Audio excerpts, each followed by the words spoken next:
All right, hello everyone. Welcome to Hunting for Silver Linings. Today is Thursday, May 20, here in the Great Lakes region of the United States. I'm Corey Hart. I'm the chapter director for Grand Rapids, Michigan.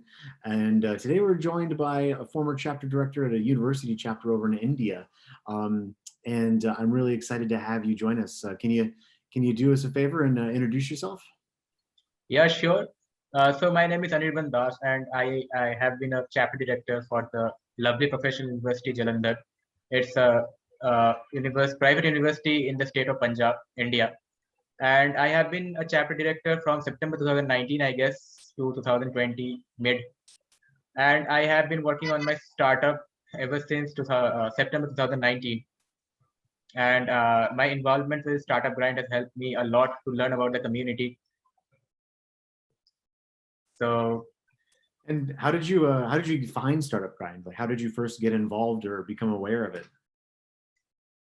I have to say that I actually found it on LinkedIn. Some of my friends are, have been chapter directors of different cities like Hyderabad and Mumbai. And so I thought that I went to the website and I saw that these amazing things that have been done by Startup Grind.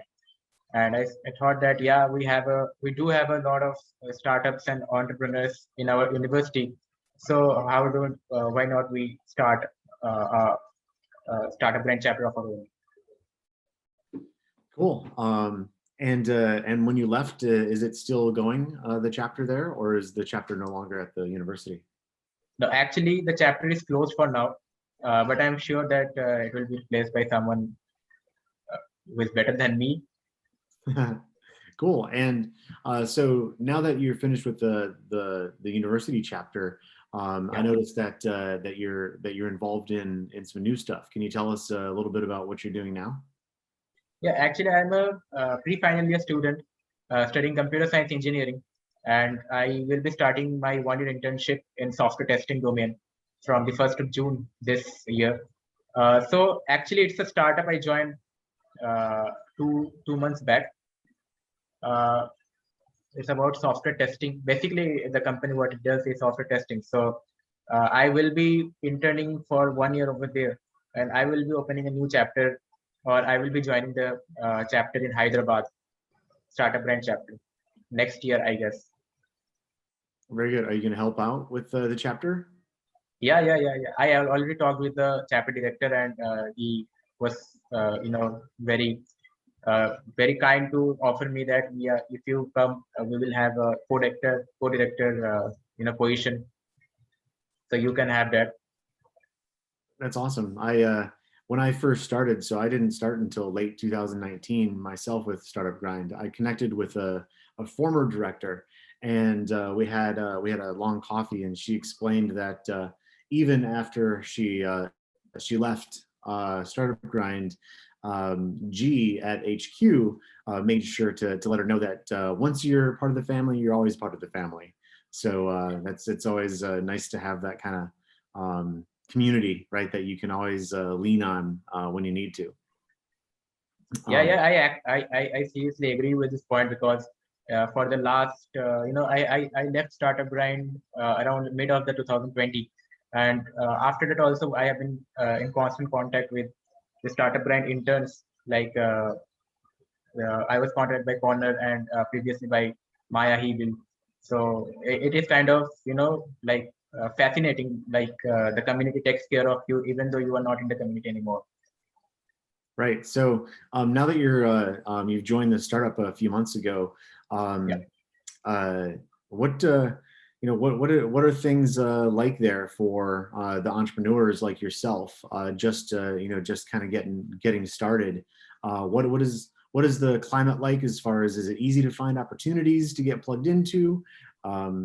Maybe help us understand how things are like for you and people like you. Okay, if we are starting on that, we should start way back from 2019, when I was a chapter director in my university. So actually, we had a lot of students over there. The student strength is more than 20,000 of different disciplines, like MBA or engineering or pharmacy. So we do have some entrepreneurs coming up with startup ideas. I was in the entrepreneurship cell too, and basically, uh, some of the startups that were formed in the university itself were in the realms of real estate or ed tech. My startup is also on ed tech, the startup which I formed in 2019, right after joining Startup Grind. So mostly around real estate, food delivery, um, and software services. We do have a lot of computer science techies over here, and they have started companies which, at today's date, I think one or two of the my friends, have clocked over 1 crore revenue INR in Indian rupees.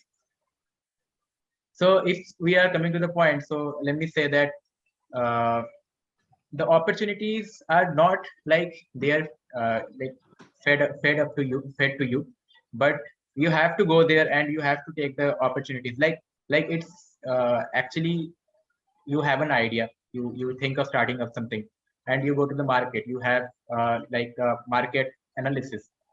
So I had an idea. My startup was to introduce technical courses to the children from class 8, from the 8th standard to 12th standard.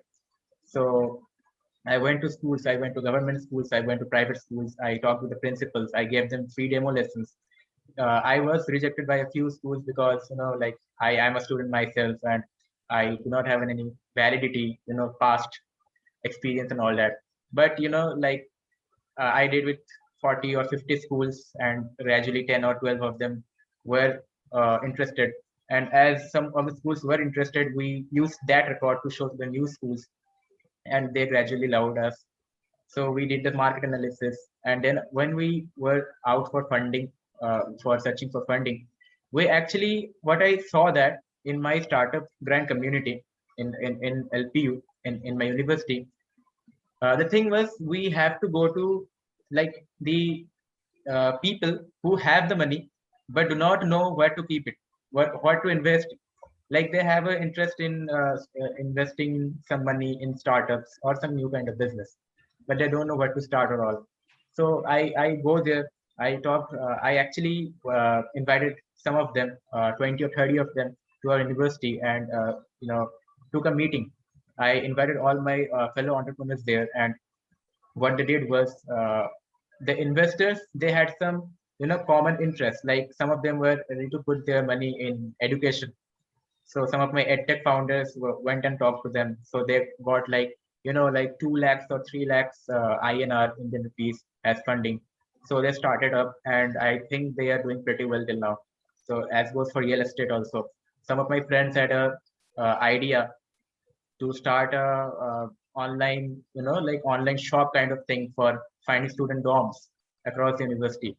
So some of the like rich people over there, in the state of Punjab, where the university is located, so they agreed to like seed fund the startup, and gradually they also grew, and they are having 40 to 50,000 customers as of today. Sure. That's huge. That's awesome. Yeah. It's, and when you and these are like now friends of yours. So when you connect with them, how often are you still in connection with some of these people that you helped out so much? Yeah, I'm in constant connection. Like, because of the COVID, things have not been going well, and like, we're all sitting home. Things have been much. I don't know how it is like in US, but in India it's pretty bad. So we all have been under lockdown or partial lockdown. So the physical meeting is not possible, but I do try to keep a contact by phone or WhatsApp or something. I keep in constant touch. They try to say that, okay, this is the startup brand community. We all have a WhatsApp group over there, and we also had a Telegram group. They share their ideas, the resources. Like, some entrepreneur got a resource, like they got a client. They got a client. Sorry.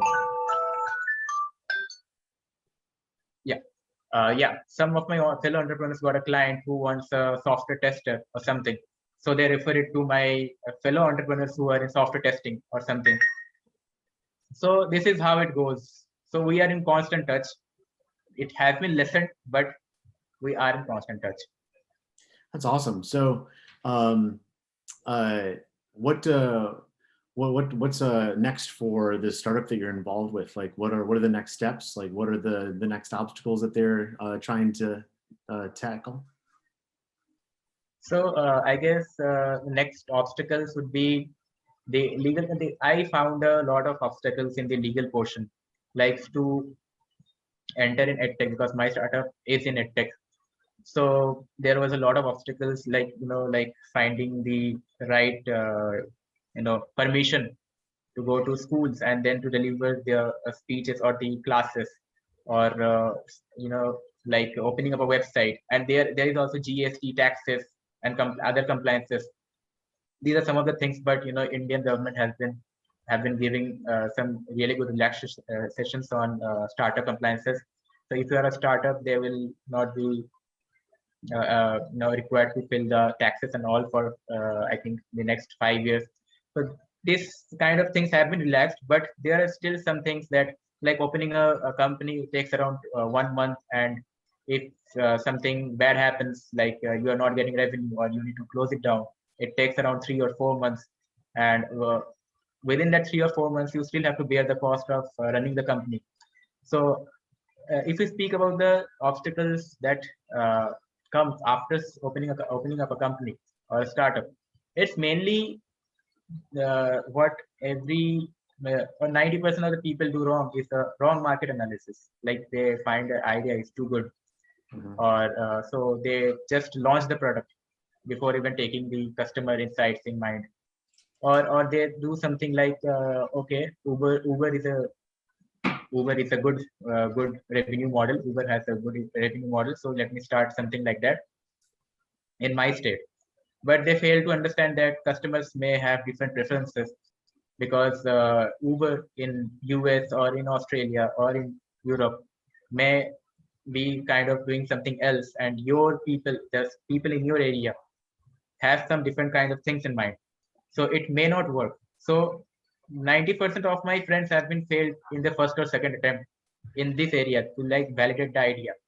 Mhm. But after I've seen most of my friends, those who are successful in startup business, they have been doing the market analysis right.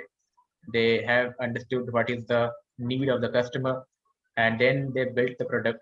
And after that, they renewed the product, renovate the product, and now they're going fine. That's great. So, like, I just uh, I just had a, conversation with an entrepreneur in my own community where they Okay. spent 350,000 US dollars developing a product before they really identified the customer. So like, Yeah. now they're on now they have a solution for like a problem they have to find. So like it's very interesting how people do that sometimes. Um, and it doesn't mean that it's never successful. It just is a different way of doing it, right? So No. There's actually there is nothing, like the formula or something for success. You just have to, you just sometimes get lucky. You sometimes, just you don't know that where you're going, but sometimes you get the end. The thing that you are searching for, you get that sometimes. right, cool. So really great to make your acquaintance.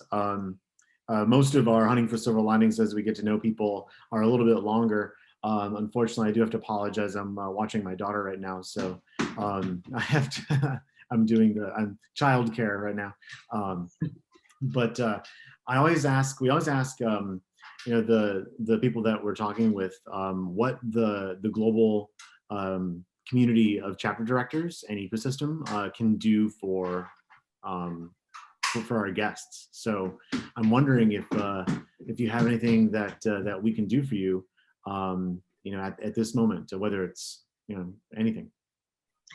Nope. I don't, on the top of my mind, I do not have anything that I need. I do need your, maybe wishes or luck so that I succeed in life. So that's all I need from your side and the startup community. That's all I need.